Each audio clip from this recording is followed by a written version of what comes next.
From stories around the world to stories here at home, this is the National News Broadcast. A pleasant evening. I'm Lanjali Ananda. And I'm Tarak Hettiarachi. First to look at the stories making the headlines this evening. The President says that forest density in the country has gone up due to the program implemented in the past 4 years. Presidential candidate Sajith Premadasa says that an enchanting and developed country will be created by safeguarding democracy. Kumara Velgama says that the SLFP will be safeguarded without aligning to any force. The presence of gold in the Serwila copper iron deposit has been established. Japan severely affected by the heaviest storm recorded in the past 60 years. For those and other stories in detail on your top story. President Maithripala says that as a result of the program carried out by the government in the past 4 years, the forest density of the country has been increased. He made these remarks at the inauguration ceremony of the Vanaropa National Tree Planting Program in Habarna in the Galoya Protectorate today. The tree planting program is being implemented by the President's office in connection with the National Tree Planting Month in October. The program is being conducted in joint collaboration with the Mahaveli Development and Environmental Affairs Ministry and the Department for the Conservation of Forests, parallel to the Punarudaya National Environmental Conservation Program, which is being implemented since the year 2015. It is anticipated to plant 80,000 saplings covering an extent of 100 hectares of land in the Habarana Galoya Protectorate to coincide with the 80th anniversary celebration of the Bank of Ceylon through courtesy of government and non-governmental institutions. President Maithripala said that the nature is being affected by frauds, rackets and irregularities. He added that politicians have taken the leadership in such nefarious activities. Racketeers, businessmen and state officials are also extending assistance for such activities. It is imperative for us to safeguard the beautiful island of ours, enriched with all resources of nature. The President has further stated that it was due to the wanton destruction of the natural habitat that they have commenced the program 4 years ago. The President has recalled that Sri Lanka's forest density was depleted during all past regimes. He added that, however, during the period of present administration, the forest cover has increased to some extent. The President further said that he views this progress as a huge meritorious activity committed on behalf of all living beings. The people are destroying the earth and its environment, including trees, thinking that it is their property. The soil is being cut, rocks are being crushed, and sand is being mined, considering they were their own belongings. However, we are aware that the great earth is not a property of human beings. We belong to the earth. He further said that small countries such as ours have signed agreements. The President has signed the Gazette notification which declared Galoya as a forest protectorate. According to the notification, 9,900 hectares of land in the districts of Mathale, Kandy, Kurunegala and Nuwara, as well as 14,800 hectares of land as mangroves, have been declared as protected lands and forests. The aim is to increase Sri Lanka's forest cover by 32% out of the entire land area. Many projects, including Vanaropa, have been implemented to achieve this objective. Director General of the Department of Conservation of Forests, W.A.C. Veragoda, and Chairman of the Bank of Ceylon, Ronald C. Pereira, were present in this occasion. Presidential candidate of the New Democratic Front, Minister Sajith Premadasa, says that he commits himself to creating an enchanting and developed Sri Lanka by safeguarding democracy, which was won. He made these remarks addressing the Colombo West and Eastern Board of Authorities of the United National Party. Sajith Premadasa was warmly welcomed at the meeting, which was held at the Colombo Public Library Auditorium. Among those who attended the meeting included the Mayor of the Colombo Municipal Council, Rosi Senanayaka, Members of Parliament and Ministers.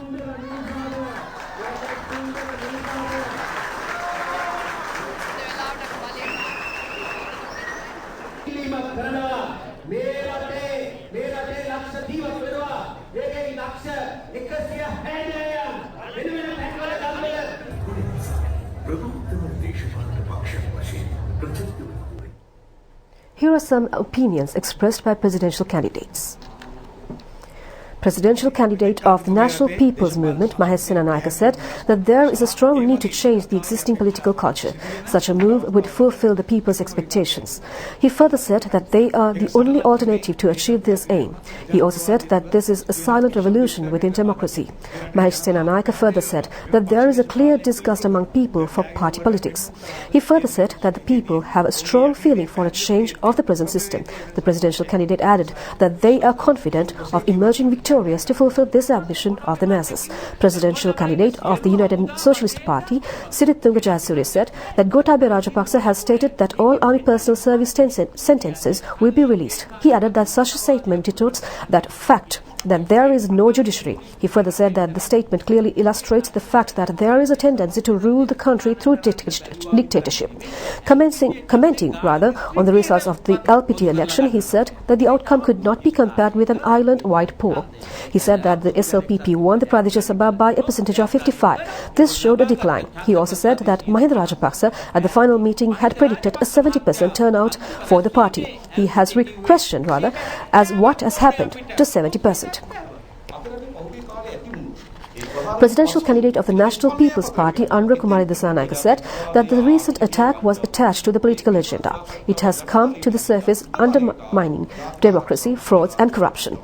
He further said that national security is public security. Kumara Velgama added that clashes between the Sinhala and Muslim communities have intensified after the 21st of April incident. This has brought the country to a dangerous political situation. The presidential candidate further said that they are appearing on behalf of national unity despite whatever difficult conditions. Parliamentarian Kumara Velgama says that he is dedicated to safeguard the Sri Lanka Freedom Party. He made these remarks to the media in Kalutara. Parliamentarian Kumara Velgama said that he believes that the SLFP had polled nearly 5,300 votes in the Pradesh Sabha alone. The percentage was 12.5. He further said that this shows that the progressive people in the LPT Pradesh Sabha area were with the SLFP, even in the midst of such attacks on the party. The parliamentarian has extended his thanks to the voters who voted for the party. He also said that as an SLFPI, he wanted to do something for the party. Kumara Velgama further said that he has placed deposits as an independent candidate and that he does not have his own organization. He also claimed that there is an organization called Sri Lanka Nidhas Surakimi organization, but it was not his organization. He further said that he is not aware of the creators and the owners of this organization. The MP further said that the members of this organization has joined the sworn party, but true SLFP members will not join this party. The parliamentarian added that he will not extend support to the Pohotua party and he will not extend support for the sworn party.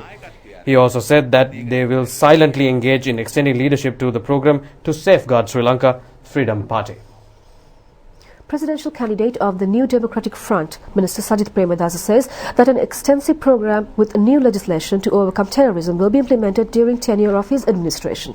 He made these remarks participating in the Meeting the Candidate program, which directly questioned the investment policies of presidential candidates. The event is being organized by the American Chamber of Commerce in Sri Lanka. Look at my track record. 4.5 years as the Minister of Housing, Construction, Samurdhi and Cultural Affairs. I sincerely believe that I have achieved. I have achieved in terms of implementation of the Housing Development Program, implementation according to a time-targeted approach. And I have achieved my targets way before the target date. And more important of all, I have always had a very thorough monitoring system that would always report back to check on the shortcomings and drawbacks. Well, I can assure you there will be a wholesale change as far as the team is concerned. Because the team can be changed, but I can also substitute them with people who have gained political patronage. Not so. We will definitely adopt a highly advanced meritocratic approach. How do you see yourself in leadership preventing those kinds of destructive violence that we have seen even during the last few years. Stronger punitive action creates extreme hardship on the perpetrator are enacted through legislation which would act as a foolproof deterrent. What is your posture towards the private sector and its future in the Sri Lankan economy? Private sector is the catalyst. I sincerely believe that the private sector should be consulted, and these consultative processes should be formalized and formatted. I firmly believe in the wealth creating system of a nation and the free market economy and the supply and demand operation and free enterprise acts as the major concept through which a country can create wealth. And the prosperity that is created has to be shared prosperity. Having said that, I fervently believe that the wealth that is created and generated has to be distributed equitably. The Upcountry National Front and the United People's Front say that they will extend support to Minister Sajith Premadasa at the forthcoming presidential election. Representatives of the two parties made these remarks at a media briefing held in Colombo today. Velayan Dharmalingam of the Upcountry National Front said that they will have come forward to support Sajith Premadasa. He has recalled that when the presidential candidate was father was the president of the country, he treated the plantation community well. Therefore, he said that there is a request to the estate workers to support the son of such a president. There are many problems to the community. He has expressed hope that the solutions could be found to these problems if Sajith Premadasa was made president. Welcome back. We continue with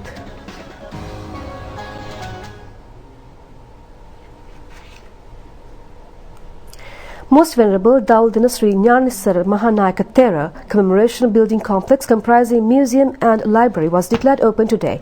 President Maithripala presided over the event. A sum of 45 million rupees has been spent on the construction of the building with the assistance of local and foreign philanthropists.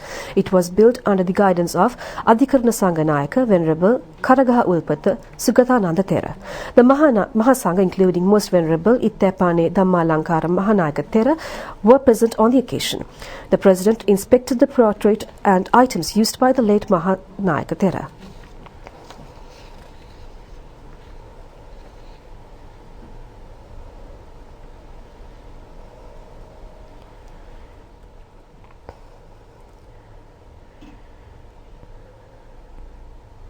The Ratnapura District Steering Office of the Sri Lanka Podujana Peramuna was declared open in Batugedara in Ratnapura yesterday. A special feature has been the handing over of the residence of late parliamentarian Nalande Lavala for this purpose. A gathering including parliamentarians of the SLPP have attended the event. Parliamentarian Pavitra Vaniyarachi said that Gotabaya Rajapaksa is presenting himself for the election with a vision and policy. She further said that a massive strength has been added to their politics through the agreement with the Sri Lanka Freedom Party. The Ambalantota Electorate Presidential Steering Office of the Sri Lanka Podujana Peramuna was also declared open yesterday. Parliamentarian Namal Rajapaksa has presided over the opening ceremony. Thereafter, a public meeting was held. Parliamentarian Namal Rajapaksa said that Gotabaya Rajapaksa is hoping to implement a fair tax system when he assumed duties as president. There will be one system for all. He further said that Sri Lanka is not a country that can be divided and added that this is the country for all citizens. The Department of Conservation of Wildlife has taken measures to issue a new electronic permit to control the importation and exportation of the species subjected to threats. The permit has been named as E-Permit. The CITES Secretariat or the International Convention on Endangered Wild Animals is supporting the program.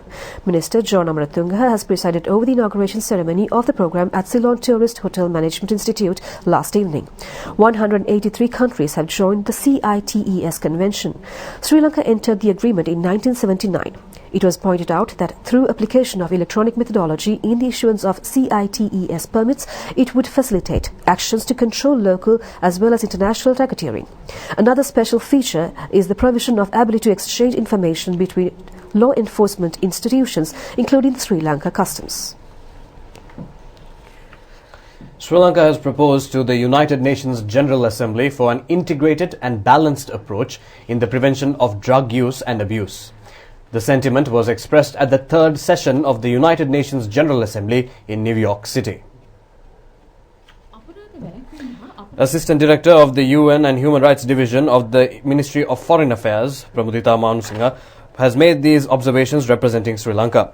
At the session, attention has also been focused at the session regarding crime prevention, criminal justice, countering the use of information and communication technologies for criminal purposes, and international drug control. The Sri Lankan representative added that Sri Lanka is committed to continuing upholding of the rule of law in order to prevent and counter crime in all its forms. She added that Sri Lanka acts in close collaboration with the world body and member states to control organized crimes that emanates beyond boundaries of countries.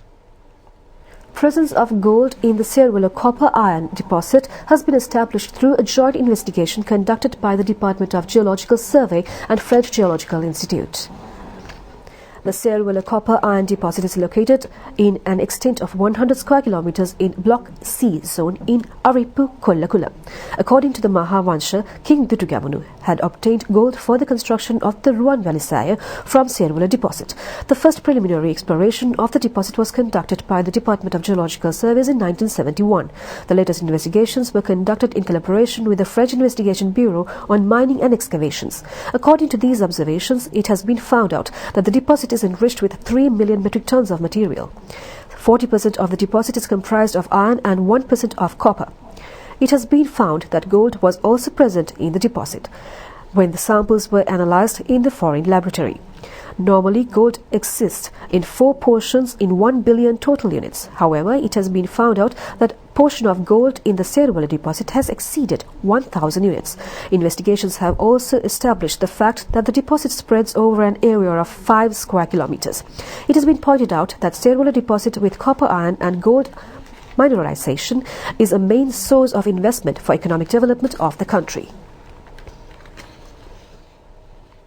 A new state program has been introduced to enhance English education among school children in the country. The relevant Memorandum of Understanding was signed at the Education Ministry yesterday. The agreement was signed between the Ministry of Education and the National Savings Bank. It will be implemented between the years 2020 and 2023. The main objective is to enhance the English language skills of students. The program aims to teach English language with practical experience without being restricted to texts. The project has been named as English is Simple. Secretary to the Ministry of Education, Nihal Ranasinghe, and Senior General Manager of the National Savings Bank, Kitsiri Vijayaratna, were among the officials attending the occasion. The Department of Meteorology predicts that the prevailing rainy weather condition would be continued in the next few days as well. The meteorology report adds that thunder showers would occur in the evening in many parts of the island. Fairly strong rainfall between 75 and 100 millimeters is expected in Sabaragamuwa, Western, Central, Uva, Southern, North Central and Northwestern provinces as well as in the Mannar and Vaunia districts. The department also forecasts a foggy condition in the mornings in certain locations in the Sabaragamuwa, Central, Uva and North Central provinces.